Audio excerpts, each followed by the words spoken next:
Ғайбаттың түрлері. Дене бітімге қатысты, физиологиялық мәселелерге қатысты ғайбат. Бір адамның бойындағы кемшілігін пәлен адам қыли, соқыр, пәлен адам таз, беті безеу, бойы қысқа немесе ұзын деген сөздермен айту ғайбаттың осы түріне жатады.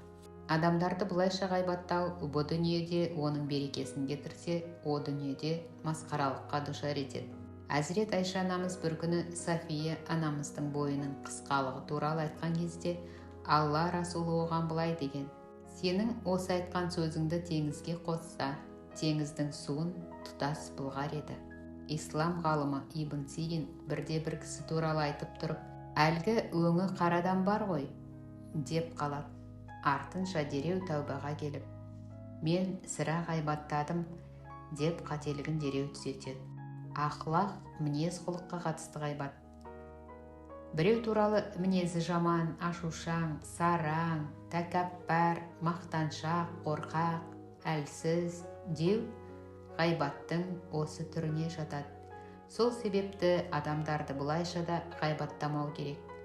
Муаз ибн Жабелдің жеткізуі бойынша бір күні бір кісінің әлсіздігі туралы әңгіме болады. Естіп тұрған Алла елшісі дереу: бауырыңызды ғайбаттадыңыз, деді. Сахабалар: ол біз айтқандай емес, деген кезде пайғамбарымыз: ендеше оған жала жаптыңдар, деп ескертті. Діни мәселелерге қатысты ғайбат. Біреу туралы оразасын сақтамайды, намазын шала оқиды, зекет бергісі келмейді деу діни мәселелерге жасалған ғайбат болып саналады. Дүниелік істерге қатысты ғайбат. Әдепсіз, көп сөйлейді, көп ұйықтайды, көп жейді деген сөздерді имам Ғазали дүниелік ғайбат деп санаған.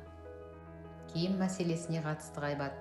Біреудің киген киімі туралы: киімі кең екен, тар екен, ұзын, қысқа, жаман, кір деу де ғайбаттың осы түріне жатады. Бұл мәселеге қатысты Әзірет Айша радиаллаху анха өзінің басынан өткен мына оқиғаны айтады: ешкімді ғайбаттаушы болмаңдар.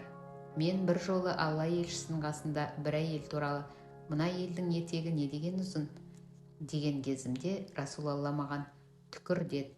Сонда мен бір кесек ет түкірдім. Әртүрлі формада және әртүрлі сөздермен жасалатын ғайбат түрлері. Ғазалидің жоғарыда берілген ғайбат түрлерімен қатар басқалай формада және басқа сөздермен жасалатын және қазіргі кезде шығып жүрген ғайбат түрлері де бар. Оларды мынадай тақырыптармен беруге болады. Мен ғайбаттап тұрған жоқпын. Кей кісілер ғайбат етіп тұрса да ғайбаттап тұрмағанын айтып, мен ғайбаттап тұрған жоқпын, шындық, ол адам осындай, деп өздерін ақтап алғысы келеді. Бұлай айтқан адамдар, егер мұны біле тұра және өзі қалап айтып тұрса, үлкен қателік жасап тұр деген сөз. Өйткені бұлай сөйлеу харам нәрсені адал деп санау. Осы тұрғыдан иманға да зиянын тигізуі мүмкін қауіпті нәрсе. Сол себепті ғайбаттың басқа түрлері секілді мұндай ғайбаттан да сақ болған жөн. Мен мұны оның бетіне де айтамын. Ғайбат мәселесінде кездесетін қателіктеріміздің бірі: мен мұны оның бетіне де айтамын, деген сөз. Айтылған ғайбатты осындай сөзбен күнәсіз сипатқа айналдыруға тырысу күлкілі нәрсе. Ғайбат бір адамның бетіне айтқан кезіңізде оған ұнамайтын нәрсені сыртынан айту дегенді білдіргендіктен, ол нәрсені бетіне айту сыртынан айтудың күнә екендігін жоққа шығармайды. Анықтамада айқын айтылғандай ғайбат сөз адамның бетіне айтылған кезде ол адамның бұған ренжуі деген сөз. Бетіне айтқан кезде ол адамның көңілін қалдыратын сөз, оның артынан айтылған кезде одан да қатты реніш тудырады. Сол себептен де ғайбат сөзді айтып алып, мұны оның бетіне де айтамын деген сөздің ешқандай мәні жоқ. Қорқанудың бұл жолы шайтанның алдауы ғана. Көзбен, қаспен ымдау. Бір адамды кемсіту ниетімен қолмен немесе көз, қаспен ымдап мазақ ету де ғайбаттың бір түрі болып табылады. Мұндай сөздер мен қимылдар да ғайбатқа жатады, яғни харам іс. Әзірет Айшаның қасына бір әйел келіп, біраздан соң кетіп қалады. Айша радиаллаху анха қолымен оның бойының қысқалығын көрсеткен кезде пайғамбарымыз оның бұл әрекетін ғайбат деп санаған. Біреудің қылығын салып көрсету. Біреуді салып көрсету арқылы адамдарды күлдіру де ғайбатқа жатады. Аналарымыздың бірі бір адамды салған кезде пайғамбарымыз мұны жақтырмай: маған қанша дүние берілсе де басқаның кемшілігін сөзбен немесе әрекетпен көрсетпеймін, еліктемеймін деген. Әрдайым басқа біреудің сөйлеу мәнері, жүріс-тұрысын, дене бітіміндегі кемшілігін салып көрсету, оны кемсіту өте лас іс және ислам ақлағын өзіне сендіре алмаудың көрінісі болып табылады. Алла тағала мұндай адамдарды әрбір ел жұртты менсінбей сынап мінеуші, ишарамен ымдап келемеждеп кемсітушінің жағдайы қандай өкінішті. Яғни адамдарды сыртынан ғайбаттаған, кемсіткен, ымдап мазақ еткендердің деп ескертеді және олардың хуттама деген тозаққа тасталатынын білдіреді. Басқаны кемсітіп, өзін жақсы көрсету әрекеті, риякерлік араласқан өте жаман ғайбаттың бір түрі. Пәленше жасаған кемшіліктерден мені қорғаған Аллаға шүкір деп айту. Бұл сөздерде ол басқаны сынап, өзін таза етіп көрсетіп, риякерлік жасап тұр. Бұл әрекет үлкен өрттен кейін өз үйінен басқа үйдің бәрі жанып кеткен кезде барлық үйлер өртеніп, менің үйім аман қалыпты деп қуанған секілді жағымсыз нәрсе. Бұлай жасаған адам барша адамнан қарғыс алып, адамдардың жек көрінішін тудырады. Әлі айтатын қаншама нәрсе бар. Ең қауіпті адасу жолдарының бірі астарлы әрі жұмбақ сөздермен ғайбаттау. Кейбіреулер адамдар туралы айтып тұрғанда ғайбаттан сақтанған секілді айтатын қаншама нәрсе бар. Алайда ғайбат болмасын деп бәрін айтып тұрған жоқпын дейді. Алайда бұлай сөйлеу ол нәрселерді ашық айтқаннан да асқан ғайбат болып саналады. Өйткені астарлап жала жабу ашық түрде жасалған мың жаладан да жаман. Өйткені мұндай астарлы сөз алдындағы адамның ойына айтып тұрғаны қыз-текелік пе, зинақорлық па, ішімдік пе, құмар ма деген сияқты ойлар тудыруы мүмкін. Мұндай әдіс екі жақты қатынастарды да қоғамдық келісімді де құртады. Баспасөз арқылы ғайбаттау. Адамның екі тілінің бірі оның жазған нәрсесі болып табылады. Оны қолдану арқылы адамдарды ғайбаттау өте қауіпті ғайбат түріне жатады.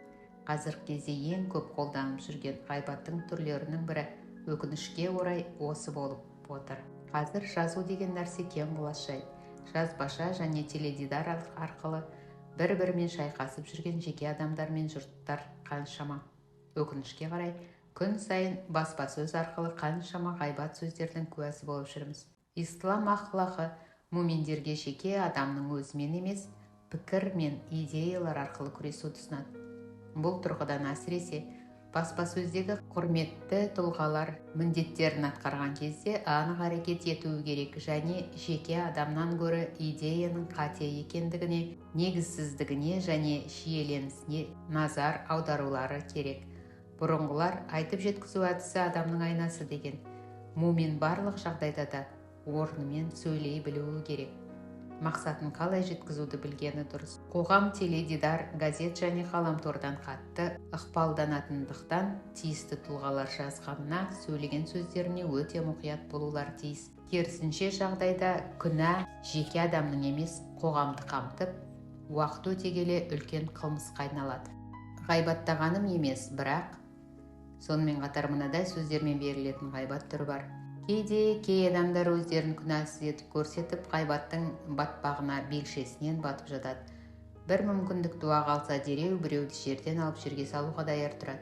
Мұны жасаған кезде өздерін ақтап, ойымда ешқандай жаман ниет жоқ, алайда деген сөздермен бастап, басқалар туралы айтпаған сөз қалмайды. Осылайша бар адамды ғайбаттап бітіреді. Қарасаңыз, өзінен өткен жақсы адам жоқ. Ғайбат емес, бірақ деуінен танбайды. Алайда бұл барып тұрған екі жүзді ғайбат тіптен теңдесі жоқ.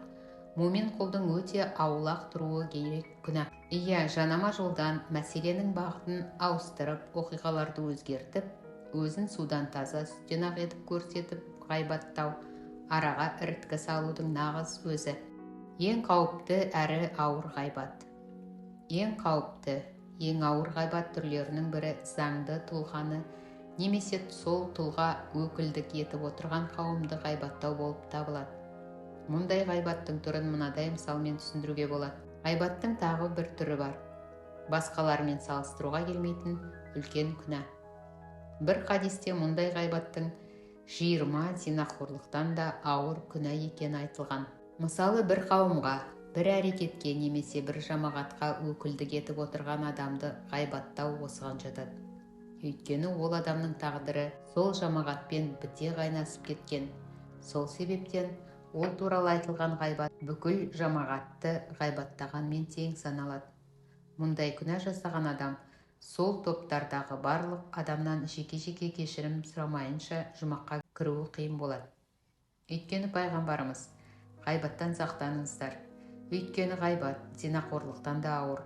Адам зина жасап, тәубаға келіп қайтадан жасамаса, Алла тағала оның тәубесін қабыл етеді. Ал ғайбат жасаған адам сол ғайбаттаған адамнан кешірім алмайынша бұл күнәсі кешірілмейді деген. Сол себепті муминдер сондай жаман жағдайға душар болмау үшін ғайбаттың барлық түрінен жерініп, тілдерін сондай жаман сөздерден арылтып, жаман ой түсініктен аулақ болуға тырысуы керек. Зинақорлықтан да асып түсетін ғайбат түрінен сақтану үшін ең кішкене өсектің өзінен сақтанып, байқамастан ең үлкеніне шалдығып қалмауға күш салу керек. Сол бәледен сақта деп Алла тағалаға әрдайым сыйынып жүрген жөн. Ғайбат иманы орныққан муминде болмауы керек, вирус болып саналады. Ади ибн Хатим радиаллаху анх ғайбатты төмен, ақмақ адамдардың өрісі деп қабылдайды. Арлы, намысты адамдар басқалардың сыртынан сөйлемейді. Алда-жалда біреудің бір кемшілігін немесе қателігін көрсе, бұл туралы оның өзіне ескертеді, немесе үшінші тұлғаны себеп етіп оларға ескерту жасайды. Жолдасының арқасында тұрған шаянды көрген адам оған күлмейді, қайта дереу айтып шаянды алып тастауға көмектеседі. Егер жолдасы ала алмаса, жәрдем береді. Шынайы дос пен нағыз мумин солай жасайды. Жаны ашымастық нағыз жолдастың жасайтын ісі емес. Кезінде мұнафықтар иман келтірушілермен бірге тұрғанда, біз де муминбіз деп шайтандармен оңаша қалғанда, біз сендермен біргеміз, біз бар болғаны иман еткенсіп, оларды мазақ етіп жүрміз деп екіжүзділік жасаған. Сондықтан мұндай әрекет иманды адамда болмауы тиіс. Кәміл иманға ие адам бауыры жоқ жерде олардың намысын таптайтын сөздерді айтпайды. Дұрыс әрекет жасап, барлық жерде әрдайым бауырының құқығын қорғап жүреді. Жүрек ғайбаты. Алланың құзырында әркім өз жағдайына қарай есепке тартылады. Кейбір хақ достары басқалар туралы бастарына келген жағымсыз ойды да ғайбат деп санап, оларды жүректің ғайбаты деп атаған. Бұл деңгейдегі адамдар жағымсыз ойды да жек көре қабылдап, сол үшін Алладан кешірім тілейді. Барлық нәрсе ой санадан бастау алатындықтан, жаман нәтиже беретін түсініктерге әу бастан тоқтау салып, оның тамырына балта шабудың өзі маңызды. Жаман ойдың жүректе орнықпауы және жаман ойдың келесі сатысы болып саналатын ғайбатқа есік ашпау үшін о бастан ойын тексерістен өткізу әрбір муминге тән әрекет. Хақ тағала осылай аяғын анық басатын тақуаларды өз сүйіспеншілігі мен рахымшылығына бөлетіні күмәнсіз.